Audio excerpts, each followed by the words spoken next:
wide midfielders and CMs versus wingers and CDMs. What is actually better? You'll get that answer in today's video. But before that, we need to address the most popular formation in the game, which is the 4-2-3-1 wide. This is not a formation I personally use, but this is one formation.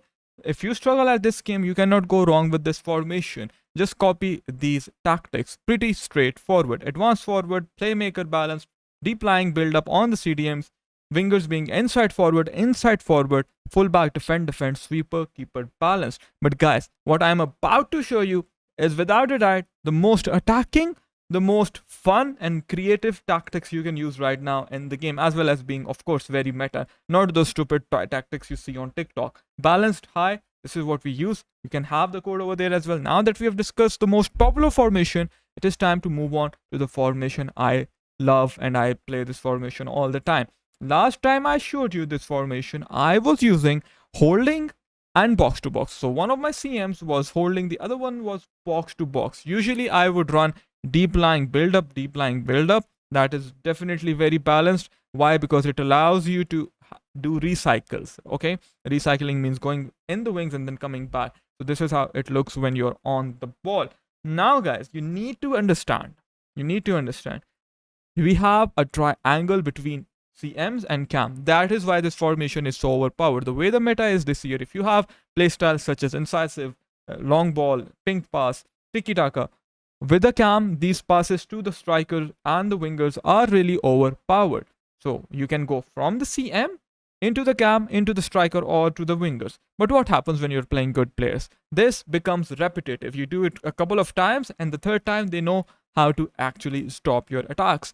This is why you'll see many good players, many top players nowadays using playmaker, roaming on formations which have two CMs. Why? Now, when you have roaming, you are compromising on the structure. What is the structure? CMs will stay as CMs in their position. The cam will be playing as a cam on playmaker. I'm talking about playmaker, okay? Not shadow striker, not half winger or whatever.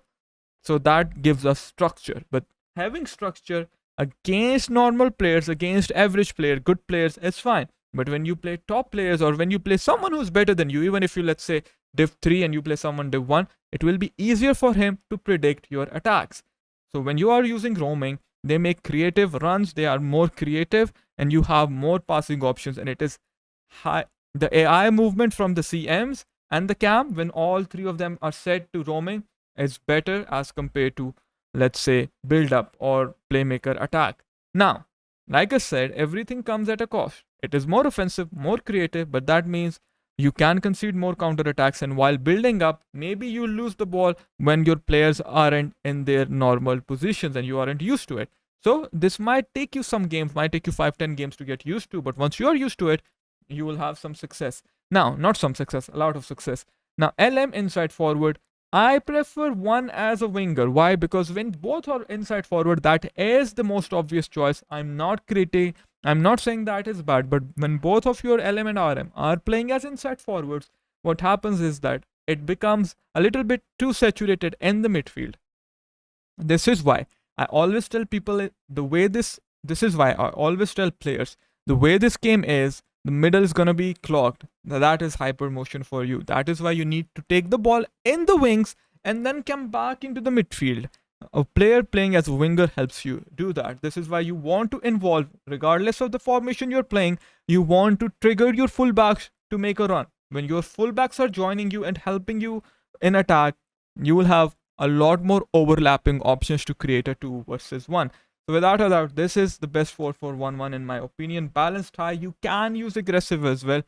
Now, there is a slight problem with this formation, guys. The problem being the CMs don't track back as well as CDMs do. Especially the players who are not very good defensively. They use CDMs build up or CDMs holding. If you struggle to defend CDM holding, you'll have a very solid defense. You'll have more players at the back, and they'll track back much better. But the problem with this kind of playstyle is that you don't have numbers in attack. You become more predictable. And this is why I don't recommend using holding. In this game, offense will always win. Attacking wins in this game. You can use deep lying roaming while you are on the CDMs as well, but I prefer a more strict structure when I am playing with CDMs. So I use deep lying build up, but you can use roaming as well. 4-2-3-1 or 4-2-1-3. You can use Shadow Striker. I'm not a fan because the Shadow Striker is further away from your CDMs.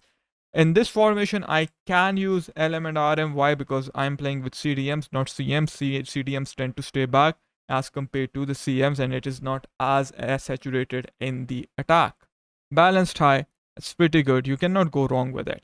But guys, for me, 4-4-2 is the killer formation. I've always told you guys, and I have had a change in this formation as well. Both CMs, playmaker roaming, playmaker roaming. Why is it a killer formation? It's a killer formation against players who you think you are better than them, but let's say you're having bad gameplay and you are getting some bad luck. Switch to 4-4-2, playmaker roaming, copy these tactics, and you'll actually score so many goals, especially against players you are better against. You just have to be a little bit more aggressive. I use short passing. In 4-4-2, we have so many triangles, and then using short passing with aggressive, it's a really good balance. And if you want, you can use one striker as false nine as well.